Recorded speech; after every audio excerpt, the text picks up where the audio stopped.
show on the weekend. And normally this isn't a thing that I would do, but I'd love to kind of give this show the credit I think it deserves. And I think it's something that a show that if it's ever in town and you're there, you should really see. But before I get to what show it was, I just kind of want to paint a bit of a picture for you. And it was Saturday night. It was a great evening. It was really hot that day. And I went with my parents to the show, and it was playing at the Sydney Opera House. So already, you know, it's quite cool. It wasn't just your ordinary theatre. This was the Sydney Opera House. So we're getting there and the place was packed. Like Opera Bar was going nuts. There was people everywhere. And we went to the theatre. The theatre in the Opera House was just tucked around to the left. And there were all the theatre goers there and a lot of just general public as well. Just, I'd like to say, just your average Joe Blow who you wouldn't say is an entertainer or anything. Just, you know, family going out to see a good show. So in the mix of all this, you walk in there, the show starts, and I saw a show with 5 dudes who perform their ass off, love tapping, love entertaining, and love singing.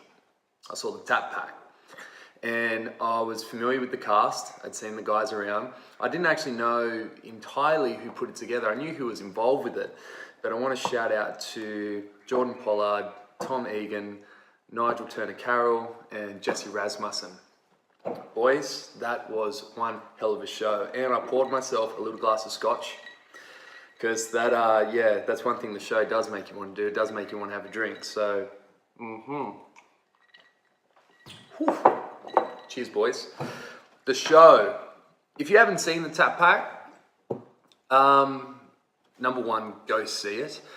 But the big thing that I really want to get out of this is that don't be fooled by the name Tap Pack, because I was going in there expecting a tap show. It's so much more than that. And that sounds a little cliche, but it really is. And there's a real thing that's happening at the moment, I feel like, in the dance industry, where there are a few key figures of guys that are trialing and error, trying to get their own show off the ground. And every time I go to one of these shows, the show is always knock 'em dead fantastic, every single one that I've seen. But every time I look in the audience, they're dancers, they're friends and family of the cast. No one's really taken that leap outside.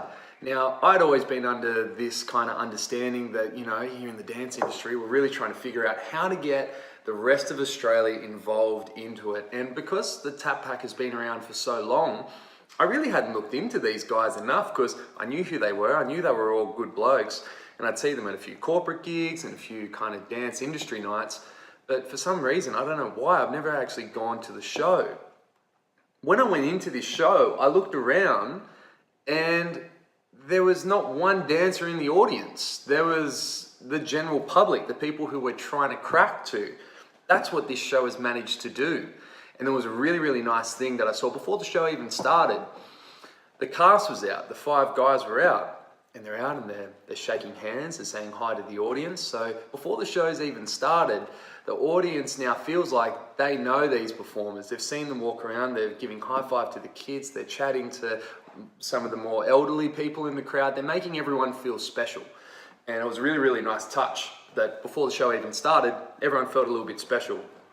Now, a tap show isn't something that it's never not been seen before. I mean, it's no secret that the Tap Dogs is one of our biggest dance shows to be exported out of Australia, and something that we've created here. Dean Perry and all the guys there, it's been around for, I'd say, 25 years now. So when you see the Tap Pack, straight away there's going to be that comparison. But that show is so different. It's not funny. There's a great thing that they do where they make an uneducated audience feel educated. This is a show that I could see my mechanic, my doctor, some of my mates that I hang out with. I could see people going to see this show. They make people leave there feeling like they know the industry, they know entertainment, they know tap dancing. And it's amazing. They do great question and answer where the audience is clapping back to their rhythms. I thought that was a really cool, simple idea, but it worked. And the show's got great highs and lows. It's not a show that keeps you captivated on the edge of your seat the whole time, which I feel like a good show shouldn't make you do that the whole time. You need to have highs and lows. You need to be wanting to get up on stage. Then you need some more easy watching parts where the whole cast is on stage. It's more of a production number. you sit back and you take it in. But yet when there can be one person singing or one person dancing, straight away you are drawn into that. And each of these 5 guys that I saw on the show were great soloists, but they worked phenomenally together. And there's some great things, and for people who are thinking about doing a show like this as well, I wouldn't say, you know, go see it and rip it off, but go see it because they're ticking all the elements that you need for general entertainment, for people to relate to. They had, you know, the young, slick, pretty boy who could sing. Shout out to Tommy Stewart. Sung his ass off. He killed it. They had a character that, you know, made fun of himself the whole time. Not the whole time, but he definitely he was the butt of the jokes, which is great. They had 2 characters who were quite cheeky in their manner.